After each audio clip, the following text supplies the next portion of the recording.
Problem number 12 जे की आहे कुमार इलेक्ट्रॉनिक. याची काही ओपनिंग बॅलन्स आहे जी की तुम्हाला दिसत आहे समोर, आणि हे 2024 ची क्लोजिंग बॅलन्स आहे की जे आता जे चालू आहे 2025 आणि 25 मध्ये ऍज अ ओपनिंग बॅलन्स आपण टाकतो. तर हे कसं टाकायचं टॅलीमध्ये हे पाहूया. पहा, हर वर्षी अकाउंट क्लोज केला जातो आणि नवीन अकाउंट बुक चालू केलं जातो. पण कुठल्या कुठल्या कंपनीमध्ये क्लोज न करता नवीनच कॅरी फॉरवर्ड केलं जातं. पण इथं नवीनच आपण एक टॅलीमध्ये एंट्र्या करतोय गेल्या वर्षीचं जे काय ओपनिंग बॅलन्स आहे त्याचं. आता हे ओपनिंग बॅलन्स का आहे आणि ते कसं करायचं हे आपण पाहतो. पहा, गेल्या वर्षीचं क्लोजिंग बॅलन्स ते या वर्षीचं ओपनिंग बॅलन्स असतं. जसे की तुम्हाला माहिती आहे 1 एप्रिल ते 31 मार्च पर्यंत आपलं फायनान्शियल इयर चालतं हर वर्षी. तर इथं 31/3/2024चं जे क्लोजिंग बॅलन्स आहे ते या वर्षीचं ओपनिंग बॅलन्स आहे, जे की एप्रिल महिन्यामध्ये आपण त्याच्या एंट्र्या करणार आहोत. तर सरळ सरळ एक कंपनी बनवली मी कुमार कॅपिटल नावाची, आणि त्यामध्ये इथं ही एंट्री आपण करत आहोत. इथं मी डायरेक्टली कंपनीमध्ये जातोय आणि इथं लेजर क्रिएट करतोय. पहा, सॉरी, कंपनीमध्ये जातो आणि इथं कंपनी नेम इथं क्रिएट करतोय. पहा, कंपनी. ओके, चला. कंपनी कुमार इलेक्ट्रॉनिक, महाराष्ट्राची ही कंपनी आहे आपली. आणि यामध्ये आपल्याला इथं ओपनिंग बॅलन्स घ्यायचा आहे. तर सर्वात पहिले मास्टर्स मध्ये इथं क्रिएट्स मध्ये जायचं आहे आणि इथं लेजर मध्ये जायचं आहे. आता इथं दिसते तुम्हाला नाव ओपनिंग बॅलन्स. आता हे कसं घ्यायचं, आता कंपनीमध्ये पाहिल्याप्रमाणे आपल्याला इथे जायचंय कुमार कॅपिटल जो की बिझनेसचा मालक आहे, त्याची बिझनेसमध्ये ओपनिंग बॅलन्स ऑलरेडी गेल्या वर्षीची क्लोजिंग बॅलन्स आहे जे की 3 लाख रुपये आहे. तर तेच या कंपनीमध्ये आपण करणार आहोत, जे की लेजर बनून म्हणजेच कॅपिटल घेणार आहोत. पण इथं लेजर सेव्ह करण्याच्या आधी एक अमाऊंट टाकणार आहोत खाली, जे की याची ओपनिंग बॅलन्स राहील 2025 ची. ठीक आहे, जे की या वर्षीची आहे, आणि ती राहील तुमची 3 लाख रुपये. ओके, तर 3 लाख रुपये जसे टाकले तसे इथं अमाऊंट येऊन जाईल कशामध्ये, टोटल ओपनिंग बॅलन्स मध्ये किती, 3 लाखाचा. आता तर सध्या एकच एंट्री केलेली आहे आपण. चला नेक्स्ट पाहूया आपण की नागेश सप्लायर, जो की आपण ज्याच्याकडनं माल परचेस करतो त्याला एवढे देणं बाकी आहे. लॅबिलिटीज म्हणजेच काय, देणी, आणि ऍसेट्स म्हणजेच काय, आपली संपत्ती. ही गोष्ट लक्षात ठेवा. लॅबिलिटीज म्हणजेच काय, आपण विकत घेतलेला माल व त्याचे पैसे देणं बाकी. म्हणजेच नागेश सप्लायरचे आपल्याला पैसे देणं आहे किती, 3 लाख रुपये बाकी आहे. आणि कुमार कॅपिटलची इन्व्हेस्टमेंट आहे, ते पण पैसे आपल्याला त्याचे देणं आहे. लॅबिलिटीज म्हणजेच देणी आणि ऍसेट्स म्हणजेच काय, आपली संपत्ती. तर पाहूया, नागेशचे आपण माल घेतला होता या आधीच्या फायनान्शियल इयर मध्ये. तर आपण इथं लेजर घेणार आहोत नागेशचा, जो की इथं नागेश सप्लायर म्हणून आहे. पहा, ठीक आहे. आणि इथं आपण Nagesh supplier under the sundry काय राहील इथं, क्रेडिटर. जे काय सप्लायर आहे त्याला क्रेडिटर म्हणतो. पहा, इथं करंट लॅबिलिटीज दाखवते. ओके, म्हणजेच काय, देणी. मी इथं अमाऊंट टाकतोय कितीची, 30,000ची. ओके, आली का इथं. आणि जसं मी enter enter enter enter enter save करतो तसं तिथं काय दाखवते, 3,30,000. आणि सेम बॅलन्स शीट 3,30,000ची इथं ओपनिंग बॅलन्स आपल्याला दाखवलेली आहे. ठीक आहे. आता ऍसेट साईडला इथं आपण संपत्ती दाखवते. किती संपत्ती दाखवते यामध्ये, पहा, तुलसी जो की आपला कस्टमर आहे, ज्याला आपण माल विकतो, त्याच्याकडनं एवढे पैसे आपल्याला येणं आहेत गेल्या वर्षीचे. तर या वर्षीमध्ये कॅरी फॉरवर्ड करूया आपण. तर कसं काय केलेलं आहे इथं, लेजर. मग इथं आपल्याला तुलसी जो की कस्टमर आहे आणि कस्टमरला आपण सन्ड्री डेटर्स असं टाकतो. आणि इथं दिलेलं आहे पहा, करंट ऍसेट म्हणजे सध्याची येणारी संपत्ती. इथं अमाऊंट आपण टाकायची आहे याला किती, 24,000. ओके, आणि ही एंट्री आपण सेव्ह करायची आहे. ओके, आता ही पण लेजर झालेली आहे. पहा, टोटल ओपनिंग बॅलन्स 24,000 डेबिट साईडला आहे, क्रेडिट साईडला एवढं आहे. आणि डिफरंट दाखवते पहा त्यामध्ये की तुमचं बरोबर टॅली नाही झालेलं आहे. इथं डिफरंट 3,06,000चा अजून पण आहे म्हणते. तर इथं जायचं आपण स्टेट बँक ऑफ इंडियामध्ये, जे की आपलंच बँकेचं खातं आहे, ज्याच्यामध्ये 46,000 जमा आहे. चला, या वर्षीच्या टॅलीमध्ये आपण ती अमाऊंट जो की बँक अंडर द बँक अकाउंटच असेल, जे की 46,000 आपल्याला इथं अमाऊंट टाकायची आहे. ओके. तर ही अमाऊंट जशी टाकली तशी तिथं वरी ऍड झालेली आहे पहा. ठीक आहे. तरी पण डिफरंट दाखवते एवढं. चला आपण परत जाऊया इथं. फर्निचर आहे. कितीचं आहे आपलं? 50,000चं फर्निचर. म्हणजे फर्निचर विकत घेतलेलं नाही बरं का, ऑलरेडी बिझनेसमध्ये ठेवलेलं आहे आणि त्याची अमाऊंट दाखवलेली आहे. गेल्या वर्षीची जी क्लोजिंग आहे तीच या वर्षी ओपनिंग आहे. फर्निचर अंडर द काय राहील आपलं? फिक्स ॲसेट राहील आणि 50,000ची इथं फर्निचर आपल्या बिझनेसमध्ये आहे असं आपण दाखवलेलं आहे. समजलं? तर इथं परत ही अमाऊंट वाढलेली आहे. डिफरन्स परत 2,00,000चा इथं दाखवत आहे. चला परत जायचं इथं कॅश. कॅश कितीची आहे? 1,60,000ची. आपण टॅलीमध्ये गेल्याच्या नंतर कधीही कॅशचं लेजर बनवायचं नाही. कॅशचं लेजर का नाही बनवायचं? कारण की कॅशचं लेजर ऑलरेडी यामध्ये असतंय. चला कीबोर्डवर पेज अप बटन दाबायचं आहे तुम्ही, तर याच्यामध्ये कॅश दिसेल. नसेल तर लॅपटॉपवर असाल तर फंक्शन पेज अप बटन दाबायचं आहे. ओके. तर इथं तुम्हाला कॅश आणि इथं अमाऊंट काय दाखवते? ओपनिंग बॅलन्स 0 दाखवते इथं. तर आपण 1,60,000 इथं दाखवायची आहे, जसे आपली ओपनिंग बॅलन्स दिलेली आहे. जसं जसं एंटर एंटर करून सेव्ह करणार तिथं परत डिफरन्स ही 50,000ची इथं आलेली आहे. सेम जायचं पहा इथं आणि इथं क्लोजिंग स्टॉक कितीचा दाखवतोय? आता 50,000चा इथं दाखवतो आहे. तर क्लोजिंग स्टॉक म्हणजेच गेल्या वर्षी फायनान्शियल इयरमध्ये जो माल उरला होता ते या वर्षीचा ओपनिंग बॅलन्स म्हणून इथं दिलेला आहे. LG टीव्ही जे की 5 क्वांटिटीमध्ये शिल्लक आहेत आपल्या दुकानामध्ये किंवा आपल्या बिझनेसमध्ये आणि त्याची एका टीव्हीची प्राइस ₹10,000 आहे. तर ही एंट्री टॅलीमध्ये इथे नाही करायची लेजरमध्ये. इथे स्केप दाबायचं आहे तुम्हाला एकदा आणि कशात जायचं आहे? स्टॉक आयटम्समध्ये जायचं आहे.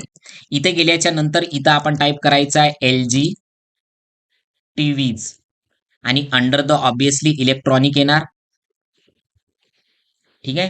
आणि इलेक्ट्रॉनिक्स आल्यामुळं आपण इथं जीएसटी वगैरे ऍप्लिकेबल करा, जेणेकरून फ्युचरमध्ये जर जीएसटी असेल तर परत परत इथं येण्याची गरज नाहीये.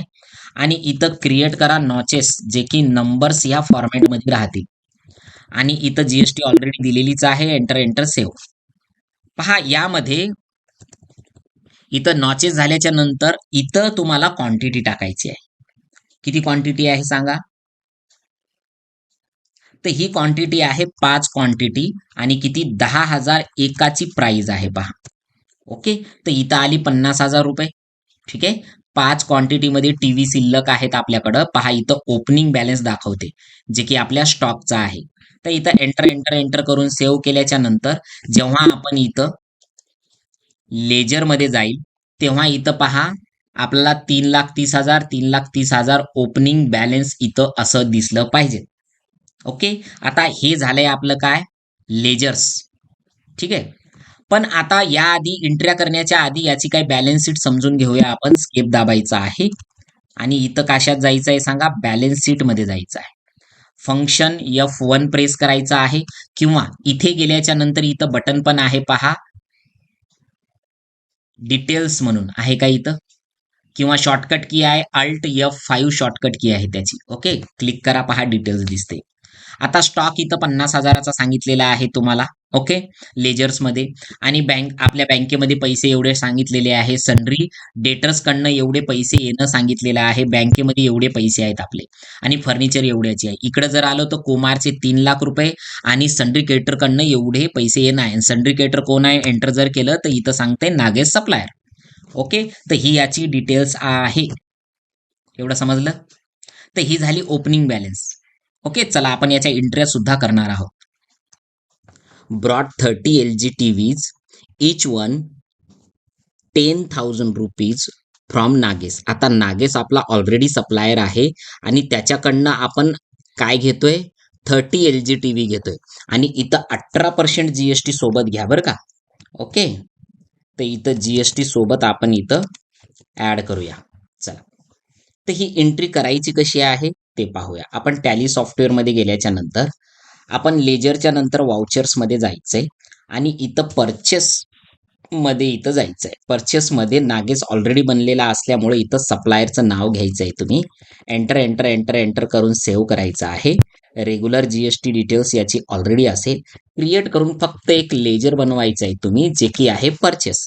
Purchase under the purchase account राहील, इथं जीएसटी ऍड करायचा आहे. ठीक आहे. आणि 18% जीएसटी सीजीएस काय गुड्समध्ये. आणि इथे तुम्हाला इथं लेजर्स ऑलरेडी बनलेला आहे, एलजीटीव्हीचं बनवायचं नाही आहे. ओके. इथं लेजर्स म्हणजेच स्टॉक आयटम ऑलरेडी बनलेला आहे, स्पेस दाबायचा आहे, ऑलरेडी स्टॉक आयटम बनलेला आहे, बनवायची गरज नाही आहे.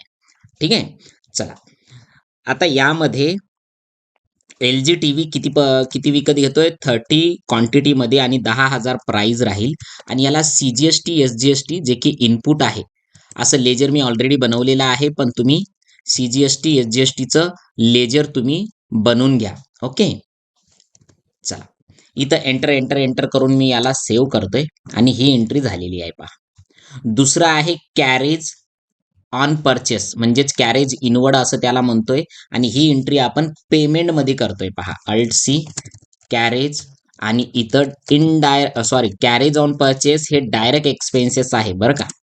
आणि इथं एंटर एंटर एंटर करून सेव्ह करायचं आहे. अमाऊंट आहे 500 रुपये आणि ही कॅशमध्ये पेड करायची आहे. ठीक आहे. नेक्स्ट आहे आपल्याजवळ कुठलं, L G T V sold करतोय आपण 13 क्वांटिटीमध्ये आणि कॅशमध्ये सोल्ड करतोय आणि जीएसटी लावतोय. Okay. Sold L G T sold 13 L G T Vs sold 13 LG TV set for a cash 13,000 each, sale 18% GST. तर आपण इथं सेल मध्ये जायचं आहे, वरी कॅशच घ्यायचा आहे आपल्याला, जी की कॅश घेत असताना तुम्हाला इथं जीएसटीची सेटिंग एक करायची आहे, ते म्हणजेच काय, रेग्युलर. ओके. चला, इथं एंटर एंटर सेव्ह करायचं आहे आणि सेलचं लेजर बनवायचं आहे, sales account under the sales. आणि इथं तुम्हाला काय करायचं आहे, ऍप्लिकेबल आणि किती स्पेसिफाईड डिटेल्स सुद्धा घ्यायचं आहे. आणि 18% सेल्स जीएसटी लावायचा, इथं स्पेस दाबायचा आहे. एल जी टी व्ही ज्या 35 आहे त्याच्यापैकी आपण 13 विकणार आहोत 13,000 मध्ये. All right. आता हे सेल करायचे आहेत आपल्याला विथ इनपुट सीजीएसटी आणि विथ इनपुट एसजीएसटी. ओके. याला सुद्धा सेव्ह करायचं आहे. ठीक आहे. चला, नेक्स्ट पाहूया. काय म्हणते, sold 20 L G T V to Tushar. आता तुषार ओपनिंग बॅलन्स मध्ये ऑलरेडी आपला कस्टमर ऑलरेडी रजिस्टर आहे आपल्याजवळ, आणि त्याला आपल्याला 13,000 मध्ये 20 एल जी टी व्ही विकायचे आहेत क्वांटिटीमध्ये. म्हणजेच यानं सरळ म्हटलेलं आहे, sold 20 L G T V set to Tushar को 13,000 इच, सेल्स विथ जीएसटी. चल, आपण सेल्स मध्ये जाऊया. इथं सेल्स मध्ये गेल्याच्या नंतर आपल्याला एंट्री जी करायची आहे ती आहे तुषारची. आणि तुषार ऑलरेडी असल्यामुळं आपण इथं घेऊ शकलो त्याला. सेलचं पण लेजर आहे आणि 20 क्वांटिटी मध्ये आहे पहा. ओके. आणि इथं आउटपुट, इथं पहा आउटपुट सीजीएसटी आणि आउटपुट एसजीएसटी आहे पहा. आउटपुट सीजीएसटी आणि आउटपुट एसजीएसटी पहा, हे दोन्ही टाकायचं आहे. मला वाटतं या आधीच्या एंट्रीमध्ये आपण इनपुट टाकलेलं आहे काय की. ओके. इनपुट आहे. सेलच्या टायमाला काय करायचं आहे आपल्याला सांगा, आउटपुट नाही घ्यायचंय, इथं कुठलं इनपुट नाही घ्यायचंय. सेलच्या टायमाला आउटपुट सीजीएसटी आणि आउटपुट एसजीएसटी घ्यायचं आहे, हे विसरायचं नाही. ठीक आहे. तर पेज अप करून चेंजेस तुम्ही करू शकता. ओके. चला, आता फंक्शन पेज अप करतोय. इथं झालंय तुषारची आणि दुसरी झाली कुठली, कॅशची. या दोन्ही एंट्री आउटपुट झाल्यात. ठीक आहे. चला, दुसरं आहे आपल्याला इथं की रिसीव्ह करायचे आहे तुळशीचे ऑल पैसे. ओके. रिसीव्ह ऑल तुलसी अमाऊंट. तुलसी म्हणजेच कोण आहे, आपला कस्टमर आहे, ज्याला माल विकला होता त्याच्याकडनं 2,50,000 घ्यायचे आहेत आपल्याला. टॅलीमध्येच गेल्याच्या नंतर इथं काय करायचे आहेत, रिसीव्ह म्हणल्यानं काय येणार आपल्याला, इथं रिसिप्ट मध्ये येणार. आणि इथं नाव टाकायचं आहे, किती घ्यायचे आहेत, 2,50,000. तर टाका इथं 2,50,000. जसं टाकलं इथं अमाऊंट कमी होईल बरं का त्याची. ओके. चला, आणि कॅश मध्ये ही अमाऊंट रिसीव्ह करायची आहे. ओके. झाले रिसीव्ड. ओके. नंतर पेड म्हणून एंट्री आहे पहा, नागेश. आणि नागेश आपला कोण आहे, सप्लायर आहे. त्यामुळं नागेशला आपल्याला पेड करायचे आहे 3 लाख. का? कारण की त्याच्याकडनं माल सुद्धा घेतला होता आपण. तर आपण जायचंय डायरेक्टली कुठं, पेमेंटमध्ये, आणि नागेशला सिलेक्ट करायचं आहे जिथं अमाऊंट आहे 3,84,000, ज्याच्यापैकी 3 लाख आपण काय करतोय इथं, पेड करून टाकतोय पहा कॅशमध्ये. ओके. आता याच्या खाली एक एंट्री आहे पहा, रेंट. 6,000चं रेंट देतोय आपण इथं. पेमेंटमध्येच rent under the indirect expenses घ्यायचंय आणि 6,000चं इथं रेंट देऊन टाकायचं आहे कॅशमध्ये.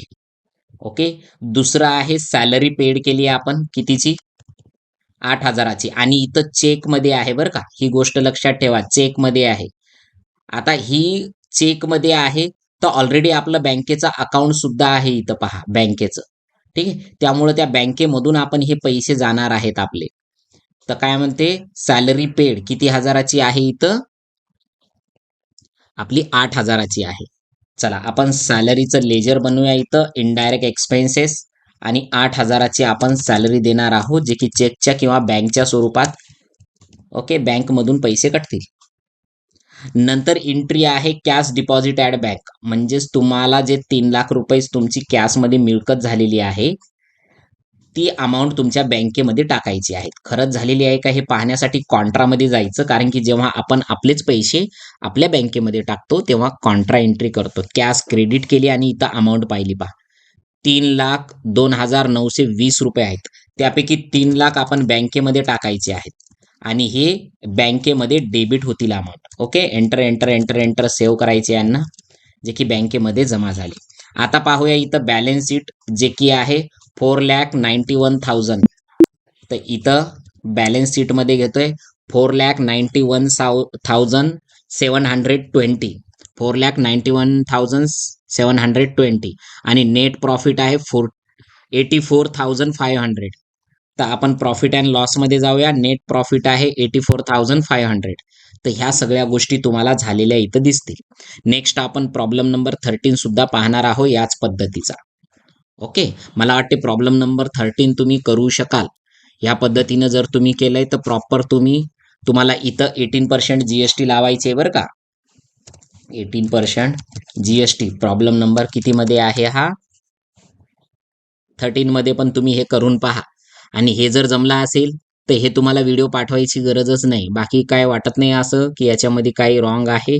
हो, हे पूर्ण तुम्ही करू शकता. सेल्स रिटर्न, परचेस रिटर्न झालेलंच आहे तुम्ही, आणि हे ट्राय करून पहा तुम्ही प्रॉब्लेम नंबर 13. जर नाही जमलं तर त्याचा तर व्हिडिओ येणारच आहे तुम्हाला, पण एकदा तुम्ही मनाने ट्राय करून पहा. ओके, चला एवढं तुम्ही करून पहा.